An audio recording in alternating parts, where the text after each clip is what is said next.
Viking Range Corporation, the originator of commercial-type cooking appliances for the home, is proud to bring you Christmas with Chef John Folse and family. Information on Viking products or dealers is available at www.vikingrange.com.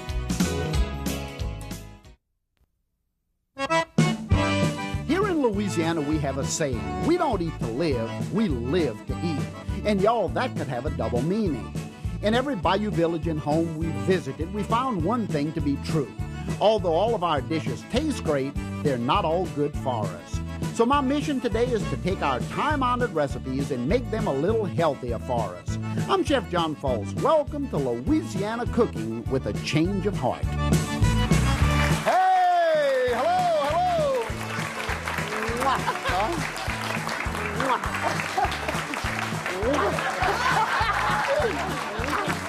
All right!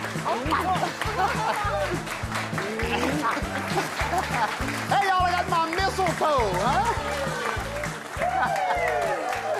Hey, welcome everybody to my home kitchen for the holidays. It's so nice. Y'all look so gorgeous in here.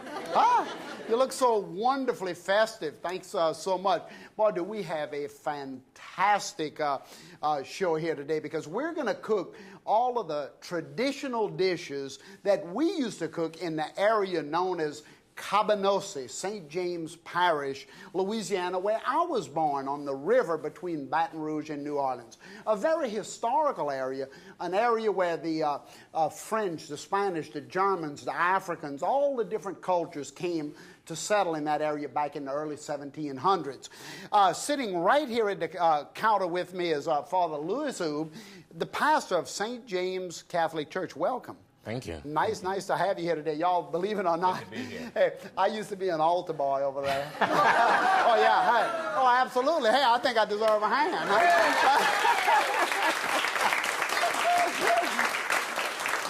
And y'all, you're not going to believe the dishes we're cooking today. And I tell you, these are the dishes you want to cook at your home this holiday season. And now, to kick the big show off today, you brought the St. James Catholic Church Choir. So y'all, why don't you just kick off this Christmas season for us? Let's go.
Father, I tell you what a great accompaniment to Mass every Sunday right here. Yeah, this is really great. So.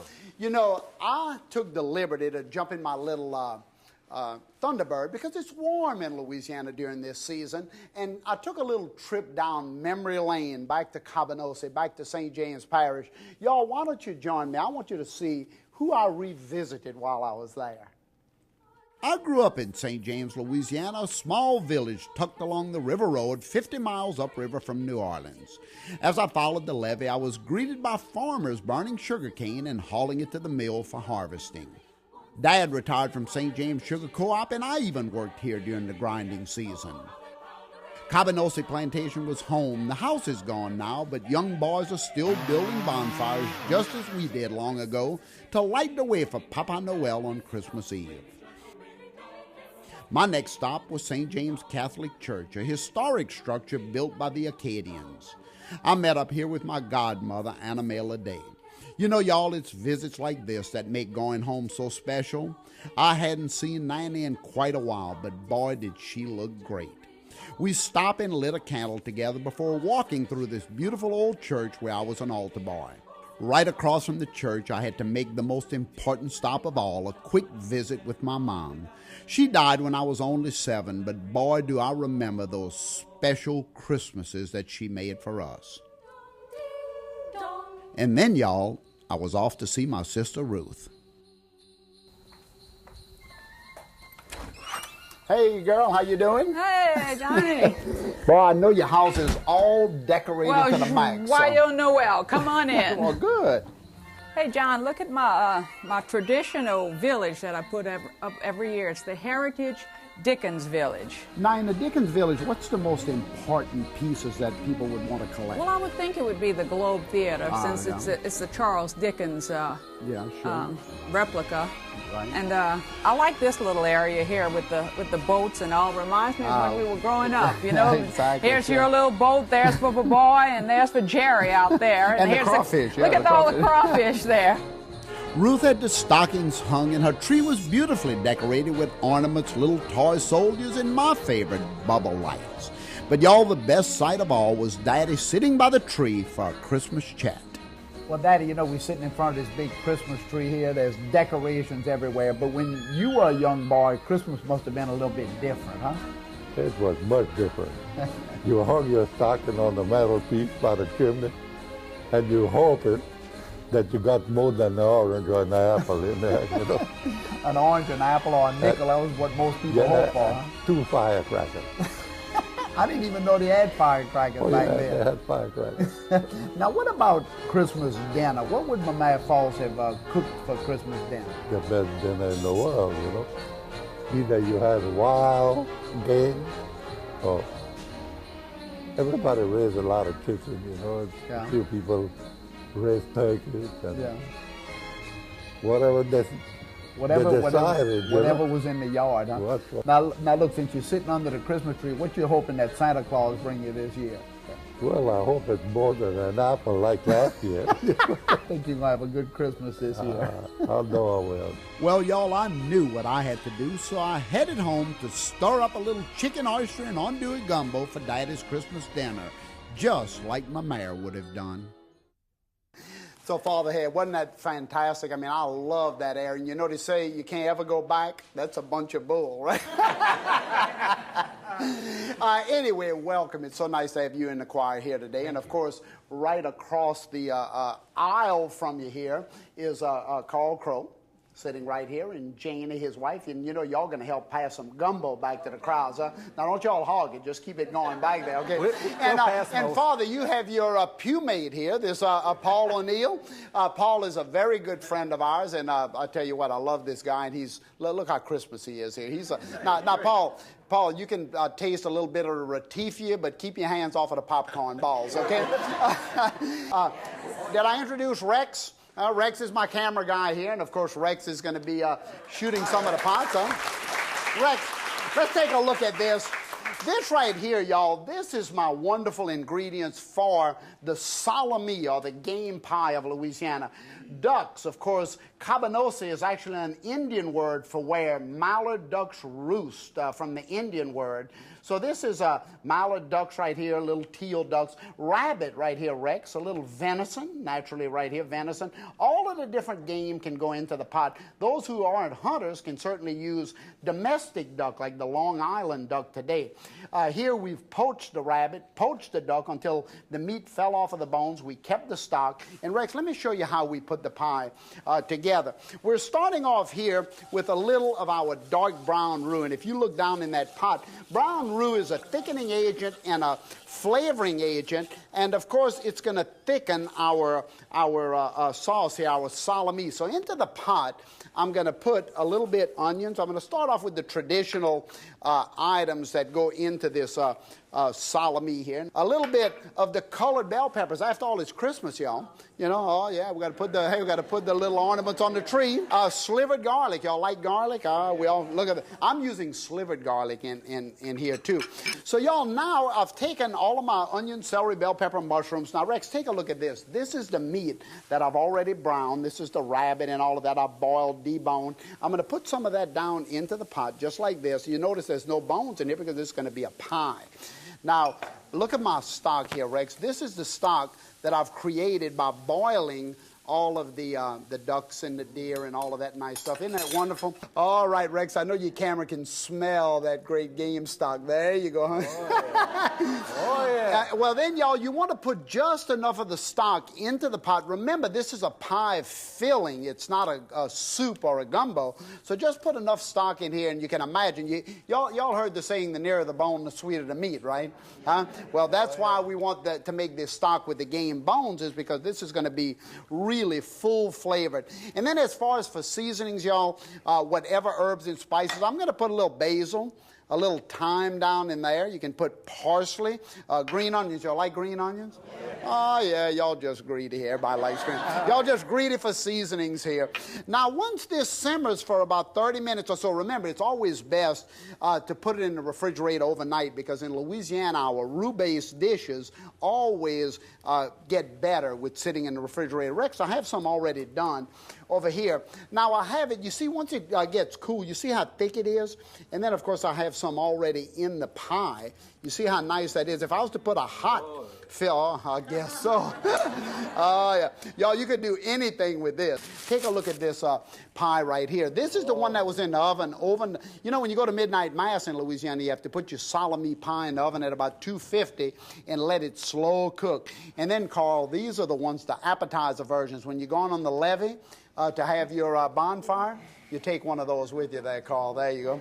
Now, I'm going to tell you what I think is the most famous réveillon or awakening dish in Louisiana that we serve on Christmas Eve, especially for the bonfire. There you go. You're doing a pretty good job there, Carl. You're a fair guy, is the way I would say it. One of the most famous dishes, gumbo. Y'all, how many versions of gumbo there must be in Louisiana, huh? What, hundreds? Yeah, at least hundreds. But the most famous, y'all, of the River Road, St. James Parish, the chicken, oyster, and andouille gumbo. And Rex, I always start mine with a big old bacon hen. You see that hen right here? This right here is a baking hen or a rooster. My mother used to always use that big old 12, 15-pound rooster. This is about a 12-pound baking hen here, either one of them. Now look at here. Andouille sausage, y'all. Yeah, y'all all familiar with andouille, huh? Oh, yeah, good andouille, the heavy smoked pork sausage over pecan wood, and then oysters and all of the seasonings. And Rex, I have my roux already done over here, so come on over and we're going to look at this. This, again, is my roux, and I think I mentioned, y'all, in Louisiana, equal parts of oil and flour, cooked to about 385 degrees. I put my onion, celery, bell pepper, all of that into the roux, and you notice I added my chicken to it right there. I put my chicken in. I've added my garlic here. Now, y'all, one of the things you want to do with a chicken sausage andouille gumbo for Christmas Eve is to smother your chicken and all of your seasonings down in that roux for about 30 minutes or so to get that really great flavor. And at this point, I'm going to add the andouille sausage. Look at that. Oh yeah, here. There you go. Take one. Andouille is going to give the gumbo that fabulous flavor, that really nice flavor. Oysters, y'all, you cannot make. Oh, yeah. Oysters in season right now. Hey, love them or hate them, you love them in this pot, huh? Yep. Oh, yeah. Now you stir that around. I'm going to even add a little bit oyster liquor or oyster liquid right out of the shells. Oh, Rex, I see you getting close to those oysters there. Now, y'all, a little basil. A little thyme goes down into the pot. Green onions and parsley. Oh, yeah, there you go, Rex. Green onions and parsley go down into that as well. Some bay leaves. Would y'all say that this is the most traditional of the Christmas Eve dishes, gumbo? Oh, huh? Yeah. I see a lot of heads going, yeah. Father, do you get a lot of these pot of this broth that you on? Do they bring that this is a Christmas Eve dish that's going to come to the rectory? Mm-hmm. I might have to make some for you myself. And then, Rex, look at here.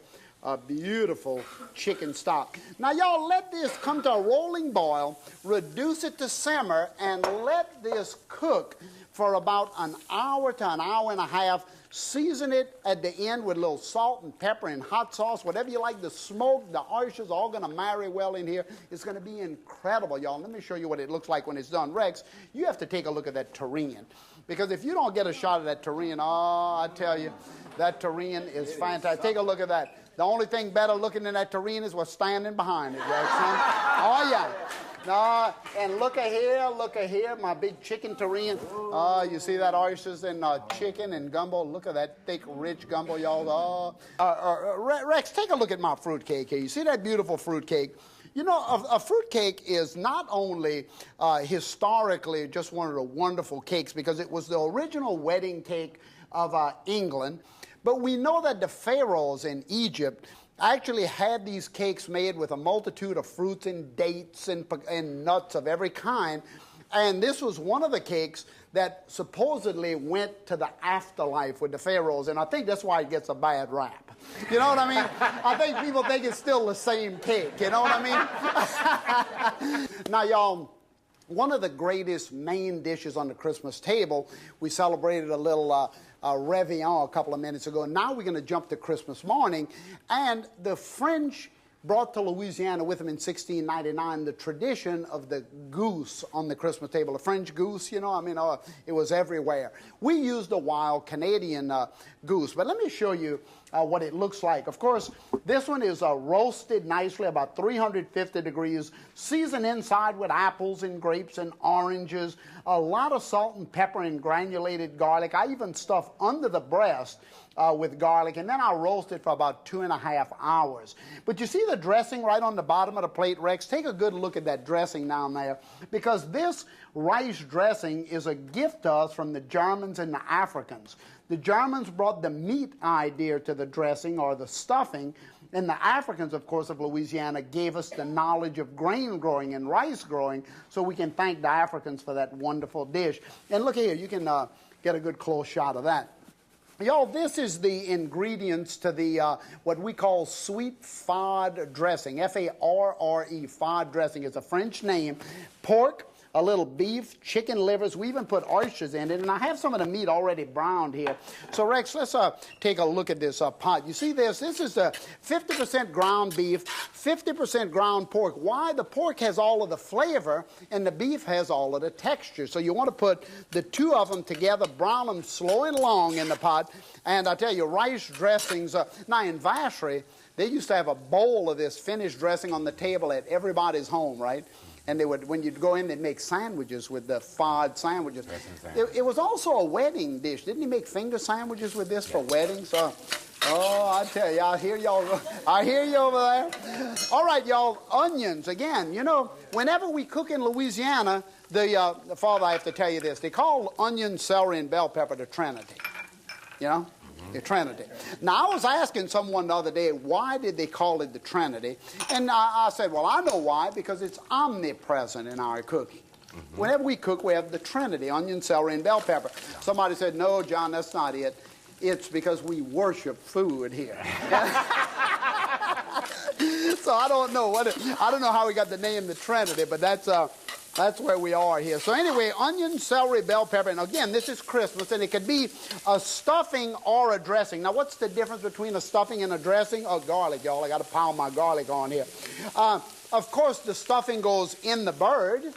The dressing goes in the bowl. That's the only difference. So now, the secret here, y'all, sweet potatoes were a gift, again, of the Africans. The Africans brought with them the yam, and in fact, the Senegalese slave word for yam was yummy. We say yummy today because of the word yam.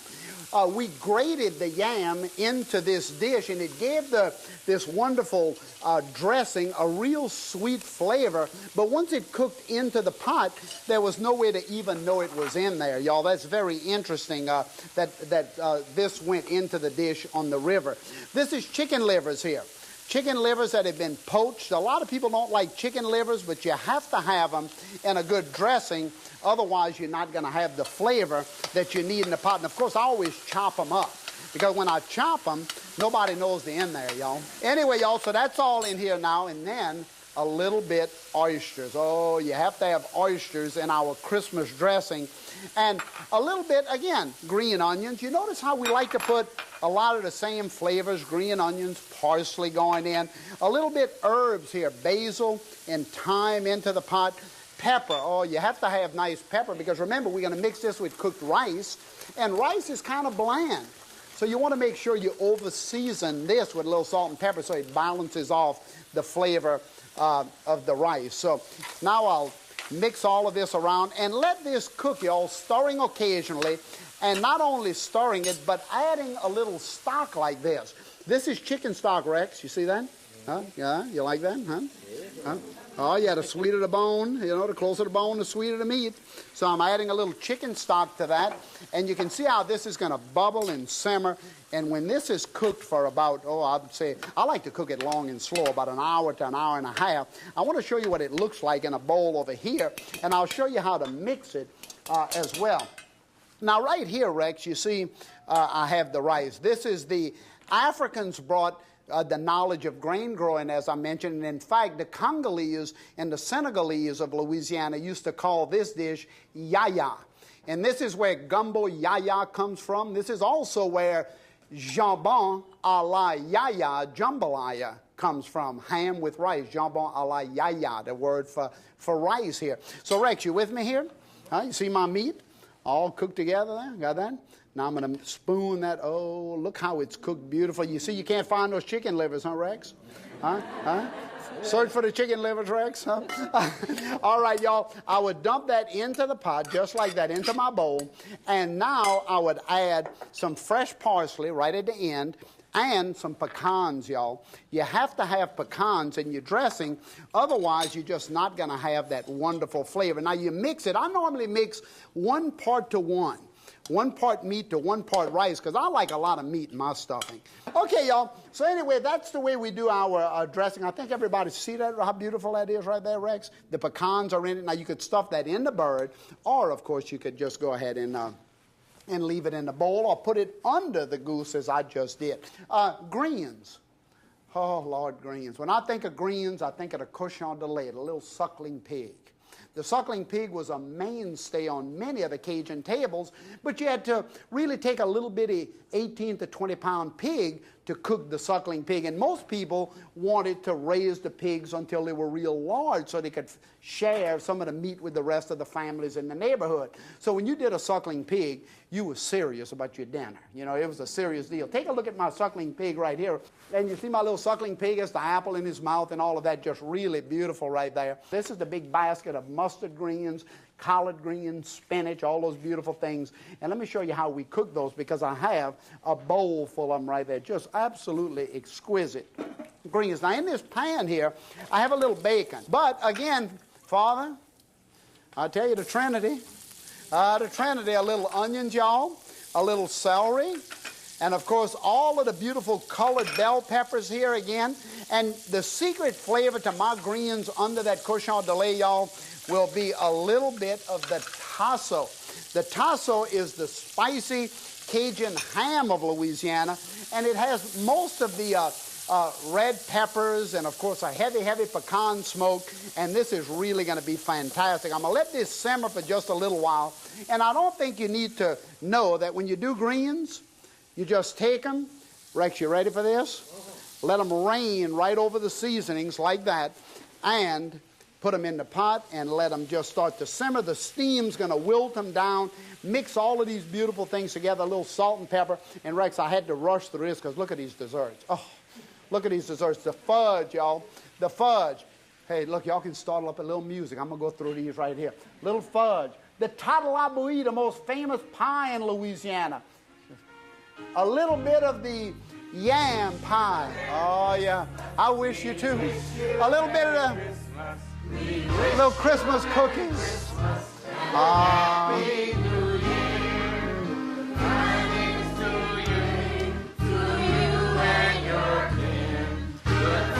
Merry Christmas, everybody!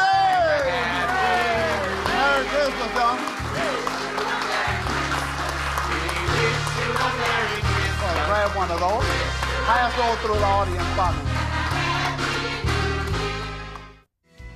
Viking Range Corporation, the originator of commercial-type cooking appliances for the home, is proud to bring you Christmas with Chef John Folse and family.